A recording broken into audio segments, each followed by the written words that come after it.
Dan hal lain yang tentunya menarik dalam sidang etik kali ini adalah kembali tidak hadirnya Ketua Nonaktif KPK Firly Bahuri dalam persidangan. Seluruh pimpinan Komisi Pemberantasan Korupsi ikut diperiksa sebagai saksi di sidang lanjutan etik terhadap Ketua Nonaktif KPK Firly Bahuri.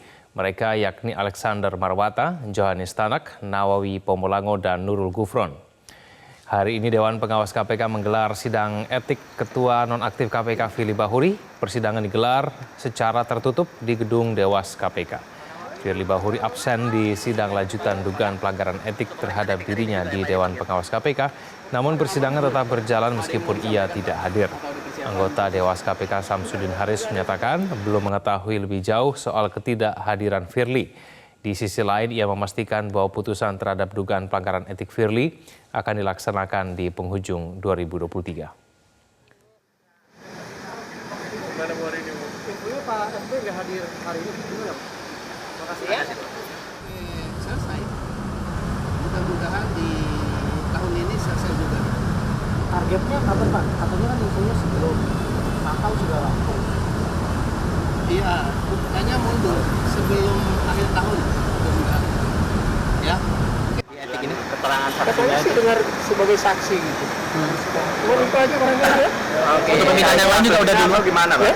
Terkait kasusnya atau gimana Pak? Pokoknya cuma mau diperiksa sebagai saksi. Informasi selengkapnya akan disampaikan jurnalis Metro TV Valeri Budianto langsung dari gedung Dewas KPK. Valeri, bagaimana jalannya sidang etik Firly Bahuri? Ya, Egan, hingga saat ini sidang etik perdana Ketua Nonaktif KPK Firly Bahuri masih terus berlangsung. Sidang ini sudah dimulai sejak pukul 9 waktu Indonesia Barat secara tertutup sehingga kurang lebih sudah berjalan selama 7 jam. Dan berbeda dari persidangan pada umumnya, meskipun hari ini merupakan sidang perdana, namun agenda persidangan langsung pada pemeriksaan saksi-saksi. Informasi yang kami dapatkan dari anggota Dewas KPK, Albertina Ho, maksud kami, yang menyatakan bahwa total akan ada sebanyak 12 saksi yang diperiksa hari ini, baik dari internal maupun eksternal KPK. Untuk internal KPK dikonfirmasi 4 pimpinan KPK akan hadir dan berdasarkan pantauan kami ketiga pimpinan KPK sudah hadir. Yang pertama kali hadir sekitar pukul 10 waktu Indonesia Barat adalah Nurul Gufron. Kemudian sekitar pukul 12 dihadiri oleh Ketua KPK Nawawi.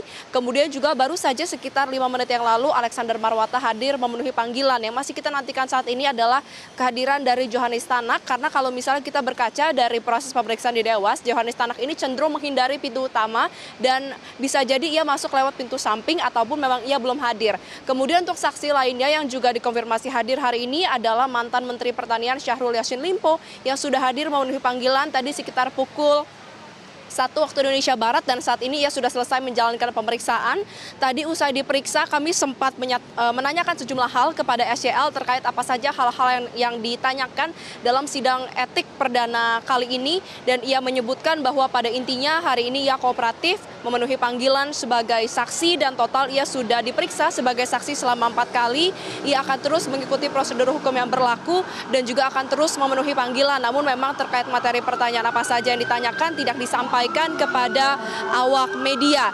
Nah, untuk mekanisme dari pemeriksaan para saksi ini dilangsungkan secara tertutup dan juga bertahap. Maksudnya adalah kalau tertutup tidak dapat disiarkan secara langsung, tidak dapat dilihat oleh masyarakat. Sedangkan kalau misalnya bertahap, untuk pemanggilan ini sebenarnya sudah dilayangkan surat pemanggilan saksi sejak beberapa hari yang lalu, dan untuk pemeriksaannya dibagi dalam beberapa sesi. Kalau misalnya yang tadi saya bilang untuk Nurul Gufron ini terbagi dalam sesi pertama, kemudian juga ada sesi siang yang dihadiri oleh Ketua KPK sementara Nawawi, dan untuk sesi sore tadi dihadiri oleh Wakil Ketua KPK Alexander Marwata.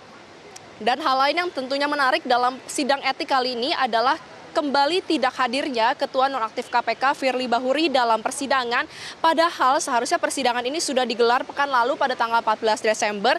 Namun ia meminta agar persidangan ditunda menjadi hari ini karena pekan lalu ia masih sibuk untuk fokus pada gugatan pra-peradilan dan baru bisa fokus pada sidang etik apabila pembacaan putusan daripada pra-peradilan ini dibacakan. Dan sebenarnya untuk putusan pra-peradilan sudah dibacakan kemarin dan Majelis Hakim PN Jaksel ini menyatakan bahwa penetapan tersangka dirinya oleh PN PMJ ini sudah sah, namun hingga saat ini dirinya masih belum hadir, belum terlihat sejak pagi tadi tanpa adanya alasan yang jelas. Namun kalau kita merujuk pada perdewas peraturan dari Dewas KPK, sebenarnya memang Firly Bahuri ini tidak diwajibkan untuk hadir. Dalam hal ini ia apabila tidak hadir pada pemanggilan pertama pekan lalu, ia akan kembali dipanggil pada pemanggilan kedua. Namun jika ia kembali tidak hadir, maka persidangan akan tetap dilanjutkan.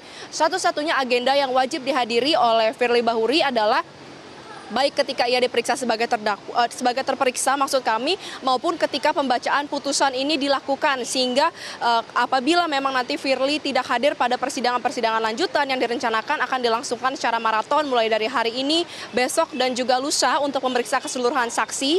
Karena kalau misalnya hari ini hanya ada 12 saksi yang diperiksa, maka berarti masih ada sekitar 15 saksi yang harus diperiksa hingga beberapa hari ke depan agar sidang ini dapat rampung. Terkait dengan apa saja pertanyaan yang akan ditanyakan kepada para saksi, tentunya tidak akan berbeda dari 3 dugaan pelanggaran etik yang diduga dilakukan oleh Firly Bahuri. Pertama, terkait dengan pertemuannya dengan mantan-mantan Syahrul Yassin Limpo yang tentunya sudah ditanyakan tadi kepada SYL karena SYL sudah hadir memenuhi panggilan.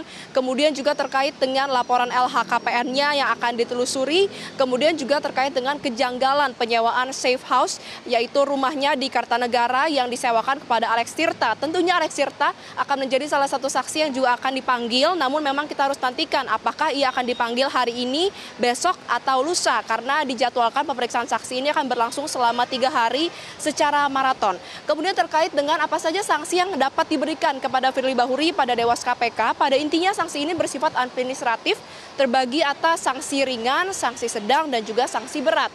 Untuk sanksi ringan ini hanya bersifat teguran. Kemudian sanksi sedang ini berupa pemotongan gaji, dan sanksi terberat adalah Dewas ini akan meminta agar Ketua KPK nonaktif Firly Bahuri sebagai terperiksa untuk mengajukan surat permohonan diri, sehingga tentunya kita akan sama-sama melihat bagaimana hasil dari pemeriksaan sidang etik Firly Bahuri dalam beberapa hari ke depan, karena kabarnya akan segera diputus sebelum 2023 berakhir. Sementara demikian, Egan, kembali ke Anda di studio.